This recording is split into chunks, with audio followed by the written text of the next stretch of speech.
In West Philadelphia, born and raised on the playgrounds where I spent most of my days. Chilling out, maxing, relaxing, all cool and showing. Fucking hell. I can't do the whole thing. It's just I lost momentum right now. And apologies if you hear any sounds in the background. That's my washing machine. You know, washing clothes. Oh, so what? You want me to walk around in dirty clothes? Is that it? Okay, I see what this is all about. It's everyone wants to just point their fingers at me and say, "Oh, dirty boy Presh, dirty boy Presh." Guess what? Fuck you, pal. I'm washing my clothes. And after I record this, I'm gonna have a shower. I'm not dirty.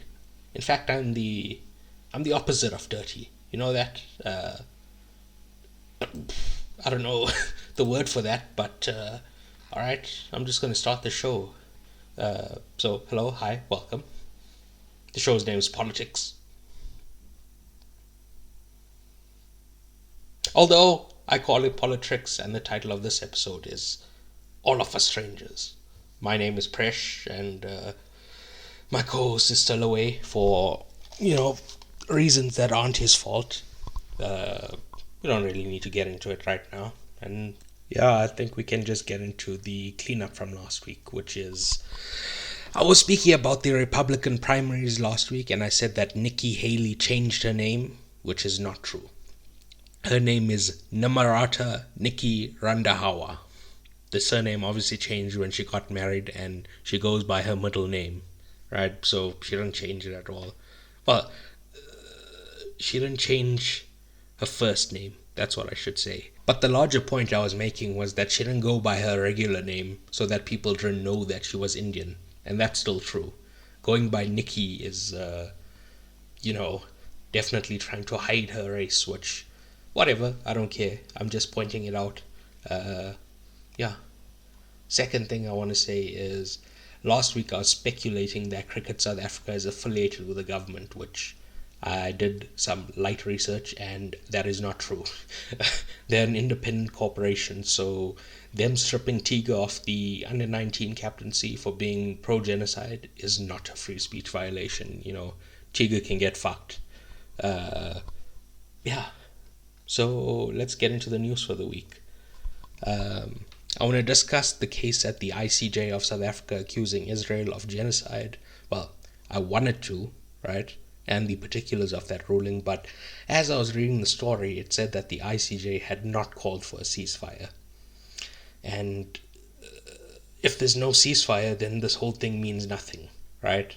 We needed a ceasefire like 2 months ago, and as far as I'm concerned, everyone else who dies from now on, their blood is on the hands of the ICJ, because this is fucking ridiculous, bro. The second thing is, this excerpt is taken from news24.com in a story by Lennon Ndebele. Quote, Zimbabwe's popular opposition leader Nelson Chamisa says he will not, quote, swim in a river with hungry crocodiles, end quote, or have anything to do with, quote, sewer pond politics, end quote, as he gave 84 reasons why 84 reasons why he was resigning from a hijacked Citizens Coalition for Change, which is their party, the CCC, the official opposition party. On Thursday, Chamisa said he was taking a different direction. This on the secondary anniversary of the party he formed after facing similar problems with the MDC alliance after the disputed, but not challenged, August 2023 elections. Some renegades in the CCC claimed leadership roles that were non-existent because they were disgruntled by the way Chamisa was running the party. Led by one Senegozi Chabangu, the self-proclaimed Secretary General of the CCC, they engineered a recall of elected parliamentarians and local authority officials, setting up a stage for by-elections. ZANU-PF went on to win a majority of the by-elections. End quote. So, first of all, I don't have much sympathy for Chamisa. He's a wild right-winger and horribly homophobic, so, fuck him. But secondary, like if you take the politics out of it, this is so fucking funny, dude. Right. if every party that you're a part of keeps getting hijacked by by people, maybe you should look inwards. Maybe you should think, huh, did I do something? Did I do something that's attracting all these hijackers? Or, you know, maybe look inwards. That's all I'm saying. That's the first point, right? Secondly, writing out 84 reasons. Come on now. I can't be the only one who finds that fucking funny, dude. Writing out 84 reasons why you're resigning. Right. There's just, I've realized that there's a whole well of untapped comedy from Zimbabwean politics that I'm not, getting into enough. So I think we're going to have a recurring segment of like one Zimbabwean story every week. It's just quality content. So, yeah. Our second story of the week is South Africa's Monetary Policy Committee, the MPC, kept interest rates on hold at 8.25 in its first meeting of the year, having left the benchmark rate unchanged at a 14-year high for the past 9 months. So, once again, that fuck Brigity, he fucked us, and now here I am being fucked. Frankly, this sucks, dude. I wish we were all hoping that the interest rate would come down and we'd get some relief, but clearly not. They said that inflation is still too high, so they need to keep it up for much longer. Which, let's just move on because I'm getting angry as I'm speaking. Right. The third story of the week. Bafana made it to the round of 16 of AFCON, right? Which is our national team, if you're not a South African. In my main WhatsApp group, my friend said that this is not a big achievement, but to my knowledge, we usually don't even qualify for the tournament, full stop, right? To qualify and then make it to the round of 16 is better than we have done in 5 of the last 7 AFCON. So I'm just going to say I'm proud to have made the last 16, which is better than most of the previous tournaments. It shows growth. That's all I'm saying. Oh, no, you don't want growth. You want everyone to stay the same. Well, that's bad in my opinion. So let's not do that. Anyway, then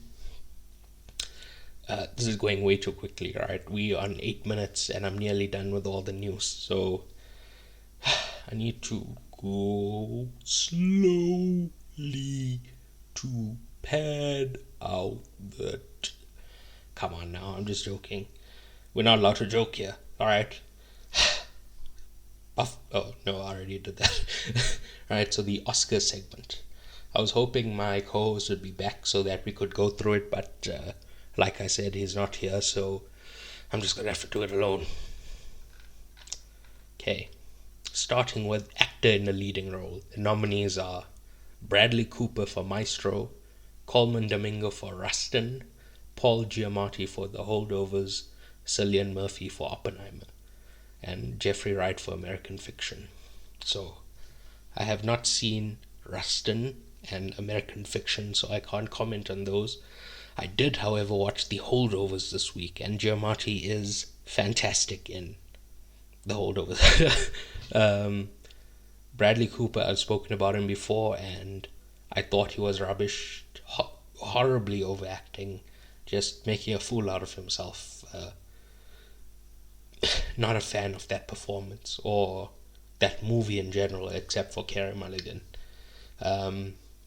Cillian Murphy I've also spoken about before on this podcast. He's the linchpin of that entire movie. So, Oppenheimer sweeping like Best Director, Best Picture, etc.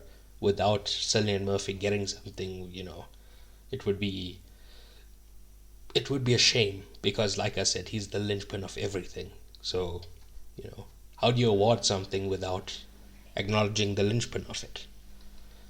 Then, well, okay, never mind. Then, actor in a supporting role. We have Sterling K. Brown, American Fiction, Once again, I haven't seen it. Robert De Niro, Killers of the Flower Moon, who I had on my year-end wrap-up list. I think De Niro is fantastic. One of the best performances given in a long time. It's just very unfortunate that it is coming up against our third actor, Robert Downey Jr. because Downey, that's the biggest lock I've seen. Even, like, theoretically, Oppenheimer could lose Best Picture, but I don't think there's any way Downey could lose Best Supporting because he's just that good. He is, he's really fantastic. Then we have Ryan Gosling for Barbie, which there's been a whole lot of discourse this week about Margot Robbie getting snubbed for Best Actress and Greta Gerwig not being snubbed for Best Director. Honestly, both of them and Ryan Gosling don't deserve to be Oscar nominated. None of those things in that movie is not Oscar worthy, except in the technical categories like production and CGI, costumes, those kinds of things. So, I don't know what to call it, but not a good nomination. And I'm a big Gosling fan. Gosling is my number one guy, but because he's my number one guy, I'm telling you that this is not good. Then we have Mark Ruffalo in Poor Things, which another performance I'm not a big fan of, but I can see why they would want to give him the award for this. Like I said, I just don't like his accent, but the physicality of his performance is there. His comedic timing is there. So it makes a lot of sense, but just not for me. And then we get to actress in a leading role. We have Annette Bening in Naiad, which I have not seen, but I also haven't heard about it from any critics up until it was nominated. So I don't know. Is that an industry plant? I don't know. Then we have Lily Gladstone in Killers of the Flower Moon, who I did think was fantastic, but apparently she's the Oscar frontrunner right now, which I don't think she should win it. I'm pulling for Carey Mulligan, who's our fourth nominee. I'll just say it now. Carey Mulligan is far and away my pick. Emma Stone is my second, but I really hope Carey Mulligan wins it. The fifth person is Sandra Hüller from Anatomy of a Fall, which I have not watched as yet. I'll be back next week with probably having seen Anatomy of a Fall. Yeah. But yes, Carey Mulligan, my winner. Let's see how it plays out on the night. Then we have actress in a supporting role. Emily Blunt in Oppenheimer, which I feel is undeserved. She had so little screen time and she didn't have much to do, and I don't think she was good. So the triple threat of not being on this list.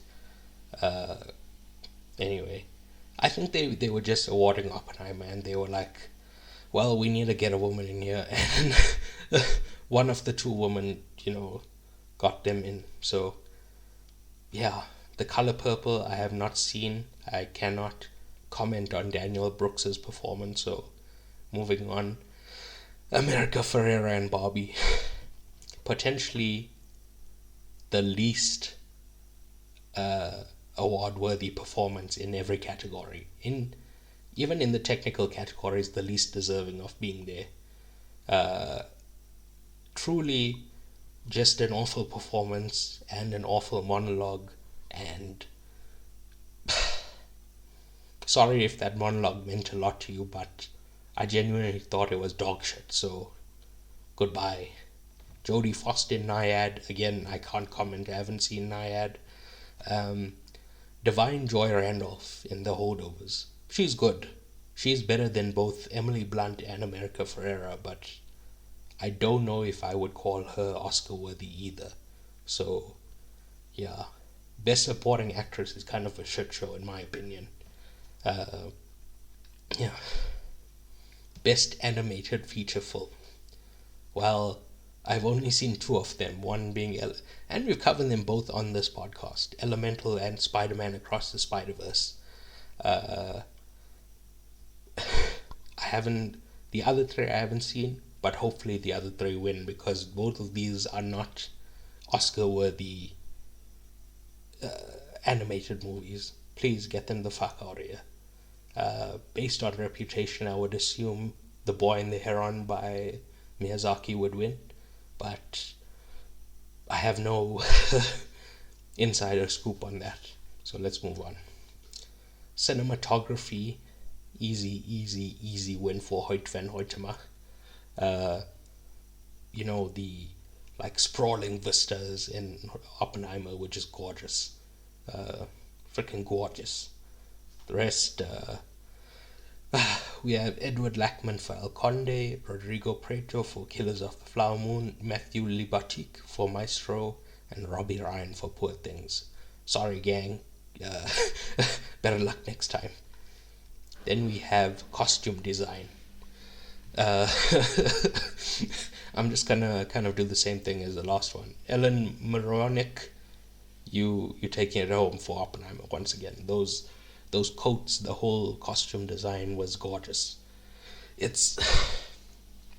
I feel like the Academy is probably gonna give it to Barbie, but for me, I just wanted to wear every suit that those guys were wearing, in a movie full of guys with suits. I was just like, oh, that suit, I love that suit. So, that's what good costume is to me, if I want to wear the thing. But I'm just joking, that was a joke, sorry. Again, we're not allowed to joke on this. Comedy is dead. Wokeness killed it. And so, yeah. The other nominees, obviously, Jacqueline Durran for Barbie, Jacqueline West for Killers of the Flower Moon, Janty Yates and David Crossman for Napoleon, Holly Waddington for Poor Things. Again, sorry gang, pack it up and try again next time. Directing. Do I have to do this again? No, but seriously. Nominees: Justin Trier, Anatomy of a Fall, haven't seen it yet, will report back next week. Martin Scorsese, Killers of the Flower Moon, very good movie. Unfortunately, my second best movie of the year behind Christopher Nolan's Oppenheimer, which would be my number one pick. I really think Oppenheimer is going to sweep, not every category, because there's something coming up I might disagree with, but most categories. Then Yorgos Lanthimos' Poor Things, which I covered here last week, and there's just something missing. That was the main point of my review, that there's something missing. And yeah, it's just not as good as Oppenheimer or Killers of the Flower Moon. The Zone of Interest, Jonathan Glazer, I have not watched and I can't comment. Then we have documentary feature film. We have Bobby Wine, The People's President, The Eternal Memory, Four Daughters, To Kill a Tiger, 20 Days in Mariupol. I have not watched any one of them. The fuck you think I am, bro? Watching documentaries? Get the fuck out of here. Alright. Documentary short film. The ABCs of Book Banning. The Barber of Little Rock. Island in Between. The Last Repair Shop. Nai Nai and Waipo. Once again, haven't seen a single one. Sorry. Sorry that I'm not giving much coverage, or good coverage, I should say. Let's move on to film editing. The nominees: Anatomy of a Fall, Lawrence Seneschal, have not seen. The Holdovers, Kevin Tent. I'm shocked at that nomination. I thought the editing in The Holdovers is one of the worst things about that movie. Not only is it not Oscar worthy, it's mock worthy. You should be mocking the editing in The Holdovers. Very poor. Killers of the Flower Moon, I think, is my winner for best film editing. Like, Thelma, she's the reason why. Good editing is the reason why you don't feel like time passing. Like I mentioned in the Killers of the Flower Moon episode, uh, 3.5 hours just flew by like you wouldn't believe, and that's all due to Thelma, just the great Thelma. Right. Then we have Jennifer Lame for Oppenheimer, which quality movie. It's not your year, Jen. Sorry. Then we have Yorgos Mavro Mavropsaradis for Poor Things, which I do apologize for fucking up that name, but you're also not winning it, so let's just move on. Then international feature film, we have I.O. Capitano from Italy, Perfect Days from Japan, Society of the Snow from Spain, The Teacher's Lounge from Germany, The Zone of Interest from the United Kingdom. And once again, sorry, haven't seen a single one of them, but I am interested in seeing, well, obviously The Zone of Interest because it got a Best Picture nom, but the rest of these very interested in seeing. It's just obviously I have to wait for them to come out on streaming because there's no way we're gonna get this in a theater. Perfect Days, I'll never see that in a theater. Alright. Makeup and hairstyling. Nominees are Golda.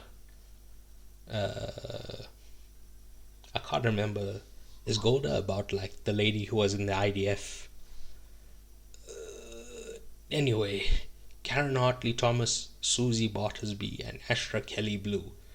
Then for Maestro, Kazuhiro, Kei Giorgio, and Laurie McCoy Bell. For Oppenheimer, Louisa Abel. For Poor Things, Nadia Stacy, Mark Coulier, and Josh Weston. Society of the Snow, Anna Lopez Puesiva, David Marty, and Monsa Ribe. My winner is Poor Things because I spoke about it in the episode, but all the production design is gorgeous. It's just this is the category Oppenheimer was weakest in. Therefore, Poor Things, you get the win. I have not seen Society of the Snow or Golda, so take that with a grain of salt. It could be either of those, but let's move on. Music original score. We have American Fiction, Laura Kaufman. Indiana Jones and the Dial of Destiny, John Williams. 1,000,000% a legacy nomination for that. I don't remember anything of the score from that. Killers of the Flower Moon, Robbie Robertson. Very, very good score. I enjoyed it so much. But unfortunately, Ludwig Göransson for Oppenheimer. I often play Can You Hear the Music? Like almost every morning I listen to that. Amazing song. Sounds beautiful. One of the best song since Stay from Interstellar in a Nolan movie. Yeah. Then we have Jerskin Fendrix on Poor Things. Sorry, rude. Pack it up. Try again next year. And then music, original song. I couldn't tell you either way. None of these, I don't remember any of these from their respective movies. I've heard people talking about I'm Just Ken, but I think I fell asleep in that portion of the movie. It's just, Barbie is not good, gang. It's not good. Right, so nominees, The Fine Side from Flamin' Hot. Music and lyrics by Diane Warren. I'm Just Ken from Barbie. Music and lyrics by Mark Ronson and Andrew Wyatt. It Never Went Away from American Symphony. Music and lyrics by John Batiste and Dan Wilson.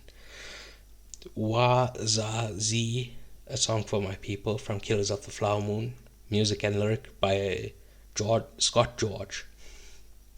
What Was I Made For from Barbie? Music and lyrics by Billie Eilish and Phineas O'Connell. Then, the big one, Best Picture. We have, the nominees are American Fiction. I'm not going to read out the producers. Fuck the producers. I'm just going to read the name. Right? American Fiction, which I have not seen. Anatomy of a Fall, I have not seen. Barbie, not worthy of being here. The Holdovers, I have seen. Very good movie, deserves to be here. One of the best of the year. Killers of the Flower Moon, one of the best of the year. Put it on the list. Maestro, get the fuck out. One of the worst on this list, even worse than Barbie. Oppenheimer, best movie of the year. Nolan's gonna finally win his both for best picture and his directing Oscar. Past Lives, my number 2 movie of last year. I cried. And amazing movie. Poor Things, I did an episode about it last week. As I mentioned earlier, there's just something missing. It's Oscar worthy, but it's not winning the Oscar worthy. The Zone of Interest, I have not seen, cannot comment. So yes, like most categories that we've gone through here, Oppenheimer all the way. Then, production design. Nominees: Barbie, Sarah Greenwood, Katie Spencer, Killers of the Flower Moon, Jack Fisk, Adam Willis, Napoleon, Arthur Max, Ellie Griff, Oppenheimer, Ruth De Jong, Claire Kaufman, Poor Things, James Price and Shona Heath, Zsuzsa Mihalik. And I think Barbie should have won it. Like I said, this is the only categories that these are the people who actually deserve it. The people who made that, I believe it's called a Mojo Dojo Casa set, whatever. But the entire set was amazingly well done. So yes. Animated short film, we have Letter to a Pig by Tel Cantor and Amit R. Giselter. 95 Senses by Yerusha Hess and Jared Hess. Our Uniform by Yegan Mogadam. Pachyderm by Stephanie Clement and Mark Royce. War is Over! Inspired by the music of John and Yoko by Dave Mullins and Brad Booker. Then we have live action short film, The After by Misan Harriman and Nikki Bentham. Invincible by Vincent Wren Lorty and Samuel Carroll. Night of Fortune by Lassie Lickshire Noor and Christian Norlick. Red, White and Blue by Nazrin Chowdhury and Sarah McFarlane. The Wonderful Story of Henry Sugar, Wes Anderson and Stephen Rails. Sorry, I don't think I mentioned animated short film and live action short film. I haven't seen any one of them except The Wonderful Story of Henry Sugar. So I really can't comment on either category because I don't have enough information. Then for sound, I think Napoleon was snubbed because I'm looking at this list and the sound that I and also Ferrari, which will be our episode next week. I feel the two of them were snubbed. But I have not seen The Creator and I have not seen The Zone of Interest, so I can't speak to it too much. What I can say is Mission Impossible, definitely not. Maestro, definitely not. Oppenheimer, yes, because of when the Trinity bomb goes off and the sound hits you like a wall. That is incredible. But Maestro and Mission Impossible, definitely not. Get out of here. Visual effects. We have The Creator, which I have not seen. Godzilla -1, which I have seen. Amazing movie and my winner. Guardians of the Galaxy Volume 3. Very overrated, awful movie. Let me down massively. Mission Impossible Dead Reckoning Part 1, also definitely not the winner. Then Napoleon.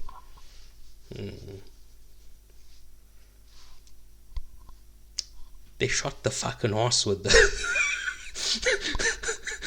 They shot a horse with a cannonball, bro. I think, no, fuck Godzilla -1, I'm giving to Napoleon. Oh, that was a, that was a big moment for me. Next, we have Best Adapted Screenplay. And first we have American Fiction by Cord Jefferson, which I have not seen. Barbie by Greta Gerwig and Noah Baumbach, definitely not. Oppenheimer, written for screen by Christopher Nolan, absolutely my winner. Poor Things, no. Although I've heard it's not a very good adaptation of the book. It's kind of using the book as a jumping off point and then, doing its own thing. So I don't know how good of an adaptation it is. Then we have The Zone of Interest, which again I haven't seen. Can't speak to it. And finally, our last category, Best Original Screenplay. Anatomy of a Fall, Justin Trier and Arthur Harari, have not seen. The Holdovers by David Hemmingson. I enjoyed it a lot. I'll mention it in my recommendation section, but I definitely enjoyed The Holdovers a lot. Then we have Maestro, Get Out, get the fuck out. May, December. This is actually a very stacked category, right? Holdovers, May, December, and Past Lives. 3 very deserving movies. Personally, I'll say Past Lives as my winner, but clearly, like I said, it's a very, very tight race between those 3, I feel. Next, I thought we could introduce something called the Spotlight segment. This is a segment where we try to spotlight a leftist project, for example, a worker-based co-op, any leftist newspaper, pamphlet, literature in general, or any opportunities to do praxis. If you'd like your work to be spotlighted, please send an email to paicippod@gmail.com. That's PAICIPPOD@gmail.com, with the name of your organization, what you do, and what people can do to get involved and support this project. This week's spotlight is on 56 Tambo. I'm reading this from their website now. 56tambo.co.za. Quote, 56 Tambo is an inclusive arts venue where individuals from all backgrounds, abilities, and identities can express themselves creatively. Powered by a socialist cooperative, we provide a platform for diverse stories, perspectives, and talents through various art forms including painting, sculpture, music, dance, theater, literature, and film. End quote. They are open from 10 a.m. to 4 p.m. Monday through Saturday and can be found at 56 Oliver Tambo Road, Bloemfontein Central. So join up with other radicals to use their facilities to work, play, or create art, or just to visit and view the art. So yeah, I think that's a pretty cool little venture, and I'm glad to be spreading the word about it. Alright, let's get into the context for the movie. And let's start our discussion by speaking about Miramax. Miramax was the Harvey Weinstein company, but he's been thrown out since then, so yeah. Miramax was the leading independent production and distribution company in the 90s, essentially the A24 of its day. So to emulate this, the Fox Corporation created Fox Searchlight Pictures to acquire and distribute independent movies. Since Disney acquired Fox, the name has been changed to just Searchlight Pictures. I assume because Justin Timberlake told them it was cleaner. This movie is directed by Andrew Haigh. Well, I don't know how to pronounce it, right? It's Haigh. So is it Haigh or is it Haig? Right? Haigh. You decide. Well, you don't decide. That's his name. He'll probably say how it's pronounced. But I never heard of him. But when I checked his credits, I realized I had seen a TV show he made. It's called Looking. It's about a gay man trying to find love in San Francisco. So if you're familiar with the show Insecure, Insecure is to black women what Looking is to gay men, right? I also saw there was an assistant editor on the Ridley Scott movies Black Hawk Down and Gladiator. So, hopefully he learned a thing or two from, old Rideau. This movie stars Paul Mescal and Andrew Scott. Paul Mescal is already one of my favorite actors just off the strength of his performance in After Sun. Andrew Scott played Moriarty on Sherlock and plays the priest on Fleabag. Due to this, he is colloquially known as, quote, the hot priest, end quote, which I don't see. Sorry to be that guy again, but Andrew Scott does not do it for me. But Paul Mescal, on the other hand, well. Anyway, this movie is based on the book Strangers by Taichi Yamada, which, sorry, I have not read. I can't give any context in that area, so I do apologize. And yeah, sorry about giving so much information about the distribution. I read a lot about distribution because I want to see the movies and what movies come to South Africa. So I need to read about the distributors so I can find out those things. But I don't really look into production, which I think I should be doing. But yeah. So my thoughts on the movies. Well, not the movies in general, just this movie, right? So first of all, this movie is gorgeously shot. Get a lot of great establishing shots as well as out of his apartment window of the London skyline and that wonderful light blue fading into dark blue in the evening sky. You get those brilliant infinity shots when you're by the mirror and you see millions of reflections. Reminds me a lot of Citizen Kane, where they did something very similar. This movie is also very sensually shot, right? So, unfortunately, on this podcast, we usually cover baby movies, so I don't get to talk about chemistry between leads, and the way this movie is shot just adds to the hotness of it, right? Very few filmmakers know how to film a sensual scene, right? They know how to do sex, but even in that, the sex is very primal or animalistic. That's the default expression of sex, but it's never romantic or, like I said, sensual. Is that so wrong? Is that so wrong for us to want a little bit of romance once in a while? Anyway, right? The acting in this movie is phenomenal. I think you can see why I hold Paul Mescal in such high esteem. Andrew Scott is also very good, and he's a very good actor in general, but Paul Mescal is just different level. Maybe it's a weird comparison, but he has a very naturalistic charisma. It reminds me a lot of Marlon Brando. Everyone else was just fine. Jamie Bell looks a lot like Tom Holland, so I just kept thinking about Spider-Man and that fucking Spider-Man movie I hate every time he came on screen. And maybe I'm downplaying Andrew Scott by talking about Paul Mescal so much, So to be clear, I loved Andrew Scott in this movie. It's just, I love Paul Mescal a lot more. Again, sorry, right? In terms of tone, this reminded me a lot of a Hitchcockian movie in that it has a tense, uneasy feel to it. Rear Window specifically, because there's this big window in his living room that he keeps looking out of. Just reminded me of that movie. Then, at some point, Paul Mescal is reading the book Walden, which is a book about living in a cabin in the woods, which I read that book, I don't know, when I was a teen, and I thought, oh, that's so cool, dude. You go live as a hermit in the hinterlands. And, that's, holidays, I went to stay with my grandparents, and they didn't have Wi-Fi in their house, and I was dying. And that's when I thought to myself, yo, if I can't survive without Wi-Fi in a house, How am I going to survive being on the lam, like in the wilderness? I'll probably die on day one. It's it's just not feasible for me to do that. So, yeah.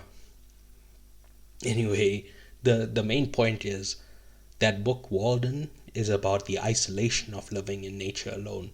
The Yes, loneliness is the overarching theme of this movie. Paul Mescal, without spoiling, is very lonely. Andrew Scott is very lonely, and those are the two main characters, right? Or the only two that we see any kind of interiority with. The parents, they don't really, we don't find out anything about them, right? Next point. Paul Mescal and Jamie Bell are both part of the International Brotherhood of Mustachioed Men. It's good to see us being portrayed positively in film. Jamie Bell being supportive of his son being a homosexual, and Paul Mescal just being hot. Usually in movies they show a guy with a mustache as like the bad guy, or like there's some negative connotation. But guess what? We just like having a mustache. There's nothing wrong with that. People have mustaches. Get used to it, you fucks. Um, then, in terms of plot, I thought the first 2/3 of this movie were exceptional. This movie was well on its way to being a 9 or even a 10, but then it totally fell apart in the final act. The movie we're watching, or that I thought we were watching, is about Andrew Scott, who gets visions of his parents. This is due to grief, as he never got, over the loss of them. His romance with Paul Mescal helps him come to terms with losing his parents, and then they live happily ever after. The twist that Paul Mescal is dead too robs us of that sweet love story, right? The grief over losing his parents has been transferred over, to losing Paul Mescal now. Like the message being put forward is that he should let go and move on with his life. But he's not really letting go. He's just found something else to hold on to, which is Paul Mescal in this case, right? Now, are these people ghosts, or is it just Andrew Scott's imagination, right? Personally, I think it's his imagination. First of all, because he's a writer of some sort, and we see the one sentence he wrote, which was 70s house, exterior, or something similar. So I believe everything we see with the parents is what's in his novel, or whatever he was writing, right? I don't know if it was a novel or like a screenplay or whatever it is, right? But whether or not they were ghosts or just his imagination, my problem about holding on remains. How is Andrew Scott supposed to move on if he's getting blowjobs from a ghost, right? I wouldn't move on with my life if I was getting blowjobs from a ghost. I'm just saying. And homosexual blowjobs from a ghost, Is that any different? I don't know. I couldn't tell you. I have no I have no experience in this area, sorry. Right. And yeah, it ends on a banger song, The Power of Love by Frankie Goes to Hollywood, which I'd never heard of before, but I've listened to like 5 or 6 times now since, like, as I was writing this document. So yeah, very good song. Alright, let's just get into the recommendations for the week. Continuing on Blank Check's James L. Brooks series, I watched Spanglish, a romantic comedy from the mid-2000s starring Adam Sandler and Paz Vega. So when I was younger, I remember liking this movie a lot, but on rewatch, it's not good. It lacks the charm and romance of his earlier movies. The James L. Brooks, I mean, not Adam Sandler. So I gave it a 6. Then, last week in the Poor Things episode, I spoke about the movies of Yorgos Lanthimos, and the only one I hadn't seen was The Favorite, which I watched this week. I don't know if it was unreasonable expectations, but I thought it was only like an 8 out of 10. I kept hearing that this was his best movie, and it's nowhere near the case. To me, The Lobster is his best movie. I also can't believe that Olivia Colman won Best Actress for this performance. She's good, but it's not Oscar worthy, not even worthy of being nominated. And Olivia Colman can produce far better than what she did in the Favorite. So I just really don't get it at all. Then I, following on along with the new Blank Check series on Barbara Streisand with the 1976 version of A Star Is Born. So this movie is far too long, right? You can chop a full 40 minutes out without losing anything. I also didn't feel like the relationship between Streisand and Chris Christopherson was believable. I gave it a 6. Next, I watched the TV show Severance. The show is what I would call faux intellectualism, right? It thinks it's smart and saying profound things, but it's actually incredibly dumb. I kept getting recommended this by people whose judgment I don't trust. Despite this, I tried to keep an open mind, and it felt like I wasted hours and hours of my life, right? If you want to watch a show in this genre that is actually profound, watch Mr. Robot. Or if you want a more fun version, watch Legion. I gave Severance a 5. Then I watched The Holdovers. It's a new Alexander Payne movie, and it was just nominated for Best Picture, so it was already out on streaming, so I, decided to give it a watch, give it a gander. And I had never heard of Alexander Payne before, but apparently he directs these hoity-toity movies, but I didn't really get that impression at all from watching this. I thought it was sweet, I thought it was heartfelt, and it was about a teacher connecting with a student. And I'm a tutor myself, so I like to, inspire young minds. So I like this movie a lot, right? It reminded me a lot of Dead Poet Society. I gave it a 9. Finally, I watched Yentl, the next movie in the Blank Check Barbara Streisand series, and I liked it way more than A Star Is Born.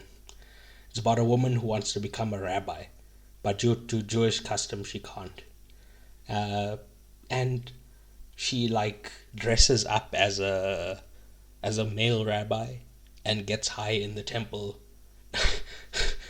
Not gets high as in smokes marijuana. I mean, she becomes a rabbi in the temple because they think she's a man. And again, I gave it an 8 out of 10. So yeah, that's my thoughts on the movie.